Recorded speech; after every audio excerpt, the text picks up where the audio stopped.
Welcome to Review Every Ship by CitizenCon 2024. The point is to give an update on every ship since some haven't had a video made about them in years, and others, the information is simply too spread out to be helpful in making decisions. Remember, digital ships aren't imaginary, digital ships are imagine necessary. A quick shout out to my Jonin Ninja members, Radium TX, Paling Tan, and the Solid Exodus, and my Chunin Ninja members, Raygun 972, Wakan Yosai, Rage 1, Scorpio King 3, Soul Galaxia, and Meat Salad. Of course, all of my other members who are listed at the end of the video, thank you as well. Membership is never required, but always appreciated. You help make this YouTube dream even more possible, so thank you, and thank everyone who watches because you all help. Every month we do a giveaway to give back to that wonderful community that is helping. This month's giveaway prize has yet to be determined, but will be a ship related to Pirate Week, so hopefully in the next few days we can announce what ship that is. To enter the contest, make sure you subscribe to Billionaire Ninjas, leave a comment on at least one video, and like or dislike a video. Winners have 2 weeks to claim their prize. Members collectively have a 25% chance of winning just for being members, so if you're subscribed, consider hitting that join button, and if you're not subscribed, I appreciate you hitting that subscribe button. For the full giveaway details, make sure you visit our Billionaire Ninjas Discord or our social media at Ninjas Leap. A quick note about that join button. I get a lot of questions about how to join as a member. If you have an Apple device, most of the time that join button will not show on your device because of, I don't know, some beef between Google and Apple, I guess. So make sure you go to a web browser on a desktop or laptop in order to join, and then you can read all the details and all the fun stuff that you get when you join the Billionaire Ninja Squad. We are still at the MISC manufacturer, and the next ships are the MISC Hull series, and it's 5 variants. Yes, 5 variants. We have the Hull A, 90 standalone, 80 warbond, and with 60 at concept, cost about 1.7 million in game. The Hull B, 140 standalone, 125 warbond, and was 90 at concept. Cost in game is unknown, but I would expect it to be somewhere between 5 million and 10 million credits. The Hull C, which is 500 standalone, 450 warbond, and was 200 at concept, cost about 16.5 million in game. The Hull D, 550 standalone, 500 warbond, was 350 at concept. Cost in game is unknown, but I would expect it to be somewhere between 30 and 40 million in game. And the Hull E, 750 standalone, 550 warbond, was 550 at concept. Cost in game is unknown, but I would expect it to be somewhere between 60 million and 70 million UEC. The entire Hull series is time limited for purchase, with the exception of the Hull E, which is also quantity limited, so good luck in the F5 wars. However, only the Hull A is available to rent in-game as of 3.24.1, and the 7-day rental price, I could not find the 3-day rental price, is about 262,000. The smallest, most affordable hull, the Hull A, is great for those just striking out in the galaxy on their own. The Hull A is most similar to the Aurora and Mustang, but lacks the jack-of-all-trades nature. Where the others trade cargo capacity for firepower or speed, the Hull A is 100% on mission transport. Additionally, Hull A and Hull B are often used as station-to-orbit ferries. The Hull B is a more rugged option, most often compared to MISC's own Freelancer. But where the Freelancer is equipped for long-range exploration and other roles, the Hull B is a pure cargo transport. Hull Bs are often used as corporate support ships, and it is not uncommon to spot several in different liveries during a single flight. Often called the most common ship in the galaxy, the Hull C is the most produced of the range and is considered by many to be the most versatile. Intended to hit the sweet spot between the smaller single-person transports and the massive super freighters that make up the rest of the range, the Hull C offers the expansive modularity of the larger ships while still retaining a modicum of the maneuverability allowed at the low end of the range. The Hull D kicks off the larger end of the spectrum with a massive ship built around a rugged frame. The Hull D is affordable enough to be operated by mid-sized organizations and companies. Hull Ds are often used as flagships for mercantile operations, but their bulk means that they should be operated with escort fighters while not in safe space. The UEE military uses modified Hull D as part of their supply chain, arming and refueling the soldiers on the front line. The largest specialized freighter available on the market today, the Hull E, is generally owned by major corporations and operated with a high degree of planning. The lack of maneuverability inherent in such a large ship means that anyone planning to operate them should be careful about equipping turrets and providing escort. Their potential load and modularity is unparalleled. However, no other ships allow as much room to store goods on or to modify towards another role. The MISC Hull series.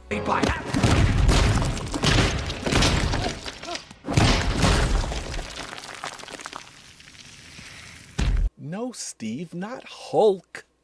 I said Hull series. What do you mean be clearer? Bro, this is Star Citizen. Why would I be talking about a green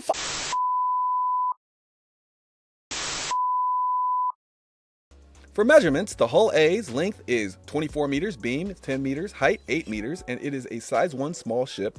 The Hull B has a length of 49 meters, beam of 15.5, height of 17 meters, and it is a size 3 medium ship. The Hull C, length of 125, beam of 60, height of 60, and it is a size 5 subcapital ship. The Hull D, length 209, beam 70, height 70, and it is a size 6 capital ship. The Hull E, length 372, beam 104, height 104, and it is a size 6 capital ship. For crew, the Hull A and Hull B have a minimum crew of 1 and maximum crew of 1. The crew for the Hull C has a maximum crew of 4 and a minimum crew of 2. For crew, the Hull D has a minimum crew of 3 and a maximum crew of 5. For crew, the Hull E has a minimum crew of 4 and a maximum crew of 5. Expect those max crew numbers for the Hull D and E at least to grow by a few people by the time they become flyable in game.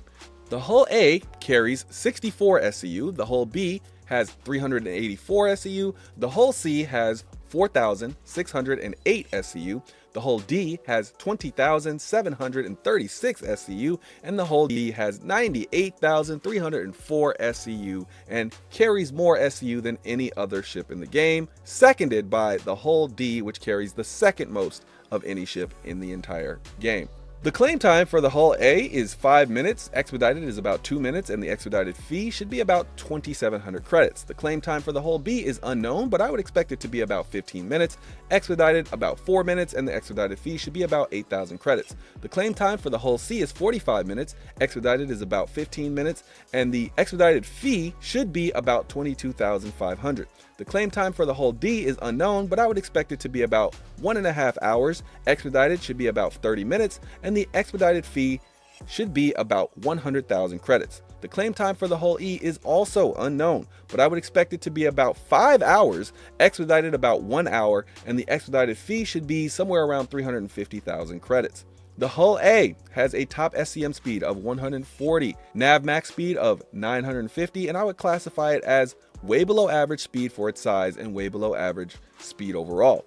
The Hull B's speed is unknown, but I would take an educated guess that it has a top SCM speed around 130 and a nav max speed around 900. And I would classify it as way below average speed for its size and way below average speed overall. The Hull C has a top SCM speed of 110 and a nav max speed of 890.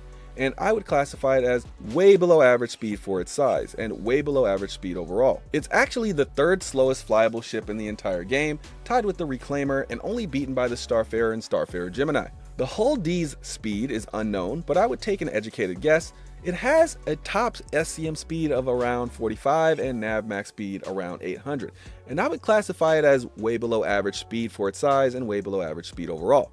The Hull E's speed is also unknown, but I would take an educated guess. It has a top SCM speed of around 40 and a nav max speed around 750, and I would say it will most likely be the slowest moving spaceship in the entire game. However, I'm hoping that these speeds are massively increased when the ship is not carrying cargo, and they do so with balancing, because imagine having a ship that can carry almost 100,000 SCU of cargo and then having your ship drive the same speed even when it has no cargo on it. It should be extremely fast, at least in a straight line without cargo. For maneuverability, The whole series is way below average and will always be way below average, with some of the worst maneuverability in the entire game for all their classes and overall, because this ship is not meant for maneuverability. It is very much heavily industrial. For hydrogen and quantum capacity for the whole series, it is way above average and will always be way above average, with some of the best hydrogen and quantum fuel capacity in the entire game for all their classes and overall, because these are meant to go really, really far. For weapons, the hull A comes stock with one pilot-controlled Bulldog laser repeater nose turret, no manned or remote turrets, and no missiles. The hull B comes stock with two pilot-controlled Badger laser repeater wing turrets, no manned turrets, and no missiles. The hull C comes stock with one pilot-controlled Panther laser repeater nose turret, two size 3 Panther repeater remote turrets, no manned turrets, and no missiles. The hull D's weapons are not finalized yet, but my educated guess is that it comes stock with one size 5 pilot-controlled Galdarine laser repeater quad nose turret, two size 4 Rhino laser repeater remote turrets, and three size 3 Panther repeater remote turrets. No manned turrets, but two sets of missiles, maybe 20 size 1 missiles and maybe 20 size 3 missiles. The hull E's weapons are not finalized yet either, but my educated guess is that it comes stock with one size 7 pilot-controlled laser repeater nose turret, two size 5 Galdarine laser repeater remote turrets, three size 3 Rhino repeater remote turrets, no manned turrets, but three sets of missiles, maybe 30 size 4 missiles and 25 size 5 torpedoes, and maybe some size 1s or size 2s, maybe 15 or 20 of those. Some of that might be hopium, but considering the size and cost of this ship, I still think it makes sense. For ship parts, the hull A has one small radar, one small computer, one small power plant, two small coolers, two small shield generators, two small fuel intakes, two small fuel tanks, a small quantum drive, a small jump module, and one small quantum fuel tank. The hull B has one medium radar, one medium computer, one medium power plant, two medium coolers, two medium shield generators, two medium fuel intakes, two medium fuel tanks, a medium quantum drive, a medium jump module, and one medium quantum fuel tank. The hull C has one large radar, two medium computers, one large power plant, two large coolers, two large shield generators, two large fuel intakes, two large fuel tanks, a large quantum drive, a large jump module, and one large quantum fuel tank.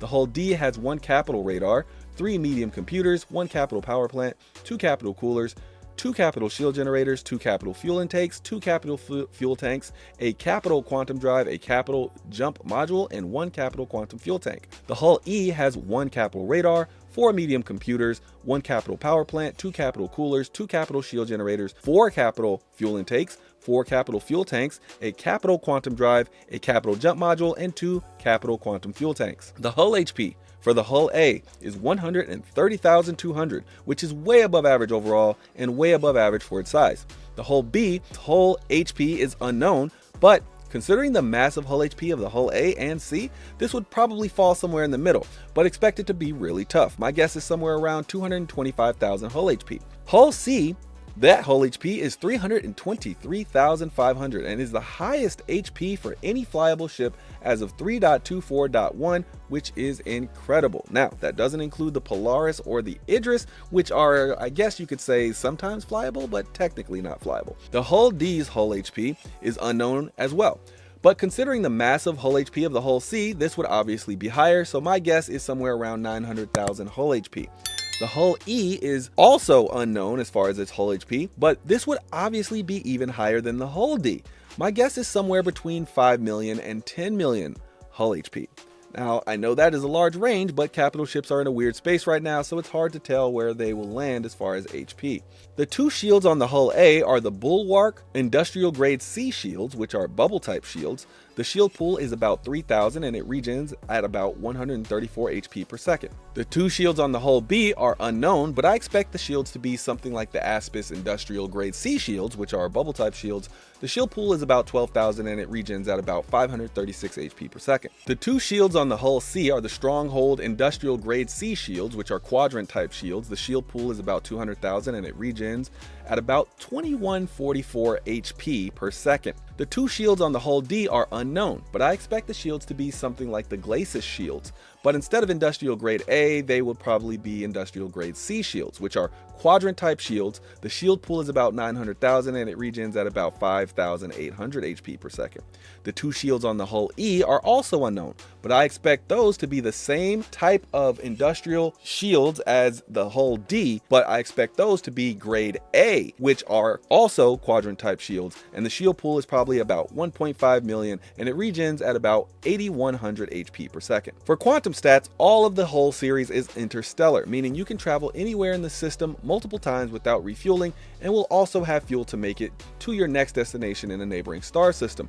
The highest standard for long distance travel, but just make sure that you kit these out right for the distance you need to travel. And also, I would focus a little bit more on speed than the average person because the weapons on these, not so great. Some special features and amenities for these ships are, well, let's start with what they all have. They all have a docking port, enough suit lockers for the crew that's supposed to be on board, enough weapons, lockers for the crew, a kitchen, enough beds for crew, escape pods, internal storage, and a full bathroom on all of these. The hull A will have one tractor beam. The hull B is expected to have two tractor beams, but the jury is still out on that one. The hull C has 4 tractor beams. A hull D would have 4 tractor beams as well, but a larger size, and that's to also be expected for the hull E, or perhaps even 6 tractor beams, but that has yet to be determined. Of course, you can't talk about the hull series without mentioning the transforming portion where the cargo spindles pop out of the hull series near the middle of the ship to hold all the cargo, even though it's exposed to the elements and other people. The cargo containers stay connected until tractor beamed off or shut off. Also, let's take a quick look at modularity by reading CIG's quote. The standardized spindle found on all 5 members of the hull series is capable of securely attaching many types of cargo containers. These range from standard store-all big box containers to specialized freight units equipped for liquids, perishable goods, dispatch parcels, livestock, and more. Owing to the ubiquity of the cargo pallet system, many manufacturers have created third-party add-ons capable of taking advantage of the hull superstructure. These range from additional ship upgrades like shield generators, sensor suites, and the like, to stealth cargo pods, to gimbaled turrets, and other weapons which can take the place of some cargo pallets on larger ships, with a corresponding reduction in cargo capacity. As a result of these expansion ports, the hull series is one of the most modular starships available.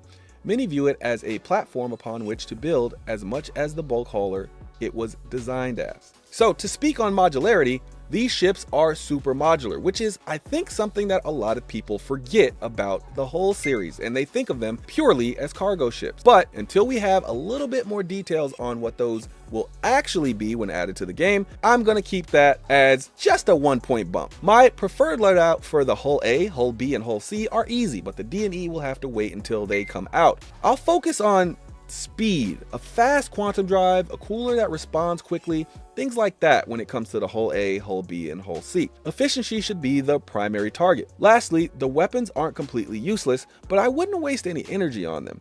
Ballistics on everything so you can reserve your power for shields and engines.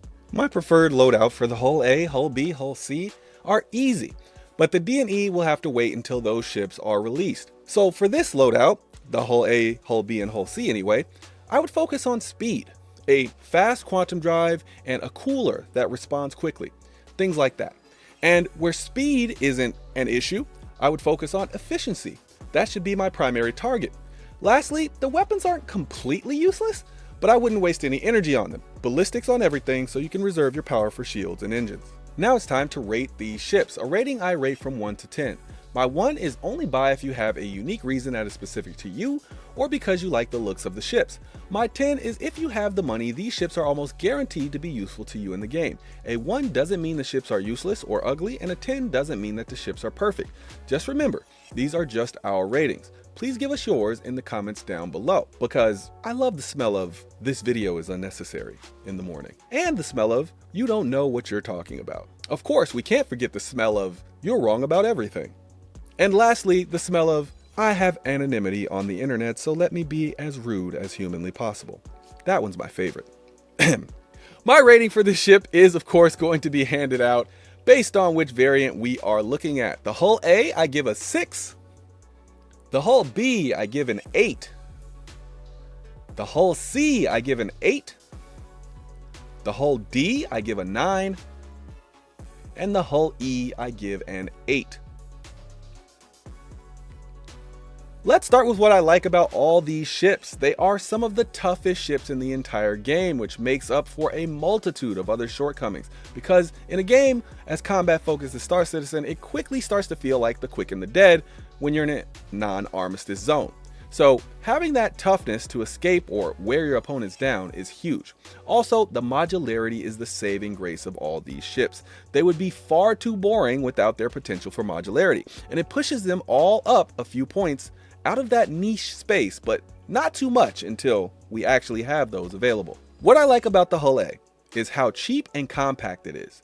It's the smallest, of course, but it's only $90, so it fits squarely in the starter ship category and is a great place to start for most people playing Star Citizen, especially those who want to earn some quick cash early and in the beginning of the game. What I like about the hull B is a lot of the same reasons I like the hull A. It's cheap and compact, except this one is clearly in the advanced starter range at $140. I think 384 cargo is the most cargo most people will need to move in the early game. Sure, there are reasons to move more, but 384 gets you through most early content, which is all you need to do, and then you can just upgrade to a bigger hull series if you need to, or even a different ship. Also, this is the largest of the hull series that can land planet side while it has all of its cargo loaded, rather than requiring a dock at a space station or floating city. What I like about the hull C, well, at least if you got it before the massive price increase, you got it at a steal, because at $200, this ship was definitely a steal. 10 out of 10 if you got it at $200 or less. It's the sweet spot as far as mobility and maximizing cargo potential. The interior is really nice and gives me hope for MISC's interiors in the future. There are plenty of amenities for the crew. It's very industrial, but it still feels nice. What I like about the hull D is size, size, size. I don't even think small orgs will need anything bigger than this for the length of the time they play Star Citizen. A full load on this could be enough for multiple medium-sized orgs even. That being said, it will be one that I think most people should go for as far as pricing on the bigger hull series. If you got it for $350, that was great, but at $550, it's still right on the money. I still would try to get it for $475 or less though to make it a much better deal. I think this is the best of the hull series. I know a lot of hull C fans out there that constantly tell me that one is better, but then always end up telling me that they'll be carrying the hull C at full capacity. Even if I was never going to fill up the hull D, the ability to take 2 or 3 times the cargo as the hull C and not have to worry about meticulously stacking each crate is worth the extra $50. If that wasn't enough, I can't imagine any cargo mission requiring more than one trip in this thing until the end game, by which everyone should be able to afford the next step up, which is the hull E. What do I like about that one? Well, it has the distinguished honor of being the highest SCU carrying ship in the entire game. Large orgs will rejoice when this arrives. Another thing is the money-making potential on this fully loaded is so incredible that it's just fun to think about. I mean, you could haul a full load of potatoes in this thing and still make a killing. 100k SCU is just mind-boggling to comprehend. So the issues with all these ships and how I would fix them. Well, let's start with what I don't like about all of them. Straight line speed when these ships are unladen or empty in layman's terms. These things should shoot out of the gate like rockets when they don't have any cargo on them.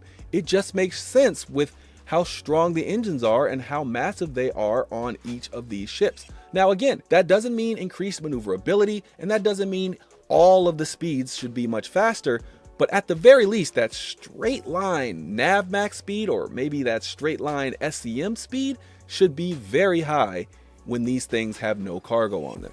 Now, to get into the more individual problems, the hull A has one main problem. It is very niche, especially considering its size. It's a great ship, and I would venture to say it's even underrated. That being said, it's a pure moneymaker and might be the smallest ship in the game that still requires an escort. Its guns are pretty much useless, so if you're not kitted for speed and toughness, it will be rough out there without someone having your back.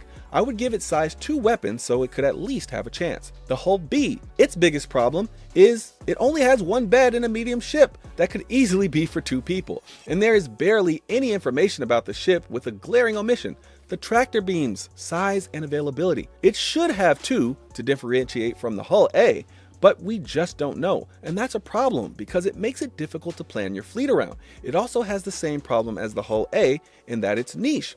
At around the $150 price point, there are a ton of interesting multi-role ships like the C1 Spirit, which is less capable of cargo but much better at combat and has facilities for 2 crew members for sure. Or like the upcoming Zeus CL, which is right around the corner, which carries less cargo but is already confirmed to have 2 tractor beams, better weapons, can carry vehicles, and has facilities for 3 crew members. That being said, this is still my second favorite of the whole series, although I think I'll end up preferring the faster, more closed off and smuggler-friendly Gattac Raylan when it's all said and done. That might just be personal preference. The Hull C's biggest problem is its price. It's about $80 overpriced where it currently sits. This ship should be $420 max and should sit just above the C2.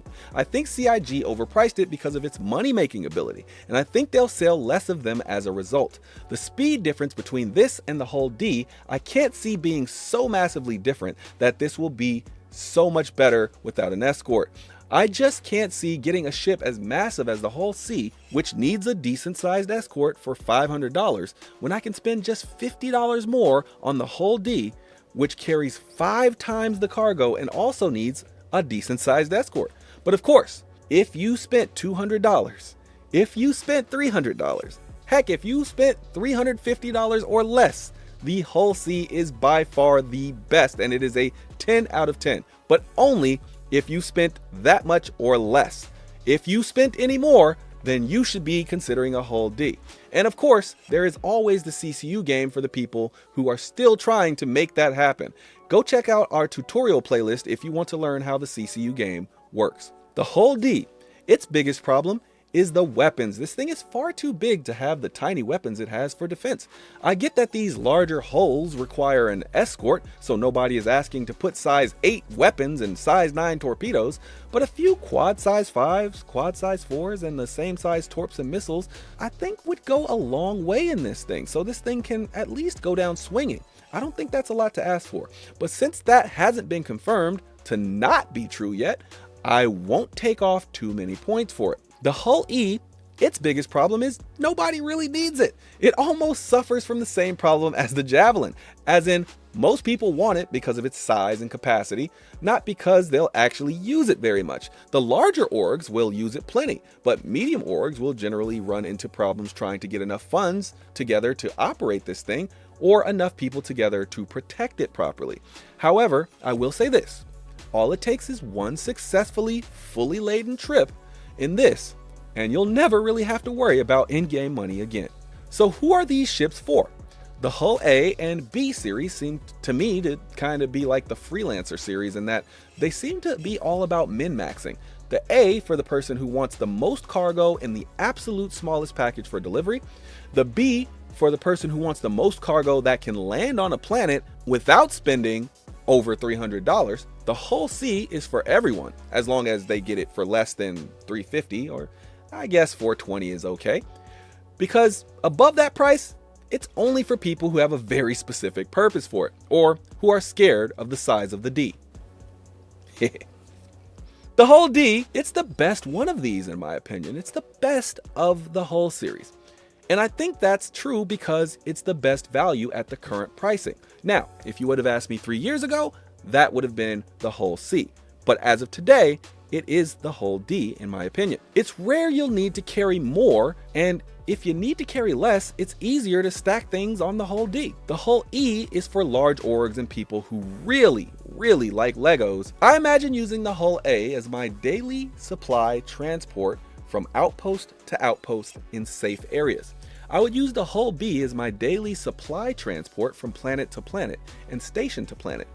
I think this will be very useful for unloading the larger variants as well. The Hull C is the weekly supply re-up vehicle and also the ship most of my deliveries will be made on, as long as they are 3500 SCU or less, because I don't ever want this thing to be fully laden, because I don't want to be meticulous about stacking things on it. That would take too long. The Hull D is for when I'm building new outposts or doing a multi-system run where I need to bring things from a very far away land in abundance, or for all the things I mentioned for the Hull C, but doing so in a much larger manner. Now, the hull D would sit in orbit as I use smaller ships to bring things to it until it's completely full. And I think the hull E I would use as more of a warehouse space station rather than an actual ship, so it wouldn't move very much. I would have it floating in a fleet next to a Javelin or 2 Idris, actually a Javelin and 2 Idris, right at the center of the space fleet. I would be making trips back and forth with the Banu Merchantman and Hull C all the way to a Kraken privateer that was further away from the center of the fleet. The Hull E would have the lion's share of all of my supplies for my entire organization parked on it, and it would be very, very well protected. And that would be a very, very difficult setup, but I see it working in the very far future.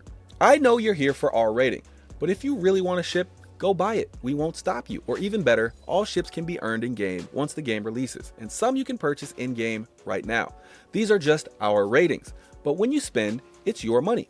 My opinion, the hull B and D are the ones to look out for unless you get a great deal on the hull C. As I would say again, somewhere between 350 and 420. 420 is still a little expensive, so let's go with 375. If you get it for 375 or less, then it becomes the best of the bunch. The hull A is too small and the hull E is too large, but the other 3 are different forms of just right, depending on the Goldilocks needs of your fleet. That being said, the hull A, hull B, and hull C are very cheap in game, so I can't imagine spending real money on anything except the hull D and hull E if you have a large org. Unless, of course, you got that hull C for that price that I mentioned. Just make sure you play the long game with those CCUs to get your money's worth. All right, that is it for this one. Thanks for spending your time with us. I'll see you in the next one. Peace.